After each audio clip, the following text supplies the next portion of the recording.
Already মনে হয় এগুলো 7টা হয়ে যাবে, না 6টা 7টা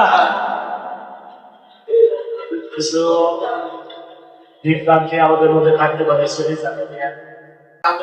যখন আমরা ডেভেলপে করে ফেলেছি রমজান মাস আমরা সবাই চেয়েছি ফল-ফুল করে মাসে করতে, কিন্তু পর্যায়ক্রমে আমি আয়রনটা নিয়ে আরো বেশি ডেভেলপ করছি। আজকে থেকে আমি হয়তো ঠিক হচ্ছে পাই প্রায় 5:30 পর্যন্ত কিংবা 5:40 পর্যন্ত কাজ ছিল। তারপরে করে আবার 6:30 থেকে 1 নম্বরে বাইরে, ঠিক আছে?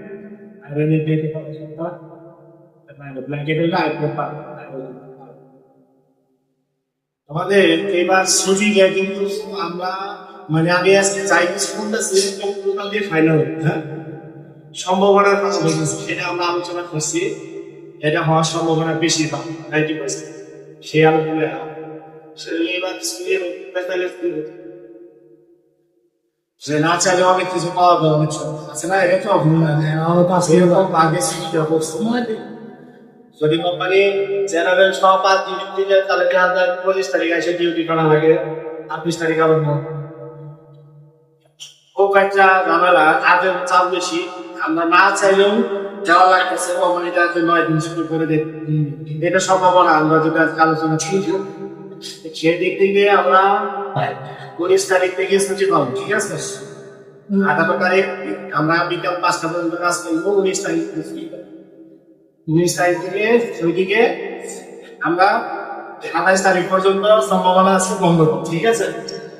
আর 28 তারিখ শনিবার শনিবার থেকে আমরা এর মধ্যে হয়তো অনির্দিষ্ট হইতেও পারে, কোম্পানির সিদ্ধান্ত চেঞ্জ হতে পারে। আপাতত আমরা এর মধ্যে আছি, ঠিক আছে? আমরা ছুটির দিন যেটা 18 তারিখ, সবাই আমরা চাই একটু আগে আগে বাড়িতে। 25 কিন্তু এটা নিয়ে অনেক ঝামেলা, যেহেতু এই তারিখে আমাদের ছুটি বেশি হওয়ার সম্ভাবনা বেশি।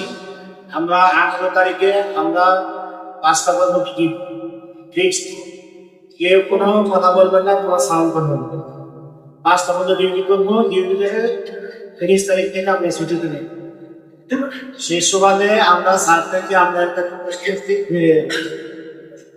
একটাই শুরু হয়ে 5টা পর্যন্ত 9 ঘন্টা, 3 ঘন্টা 4 ঘন্টা কাজ থাকে, ঠিক আছে? আমরা যদি লাঞ্চে ছুটি পাই 2টা পরে ছুটি হয় না, লাঞ্চ তো একটাই লাঞ্চ টাইম। আমরা 2টা থেকে করবি, আমার 2টা থেকে 5টা পর্যন্ত 9 ঘন্টা, 3 ঘন্টা।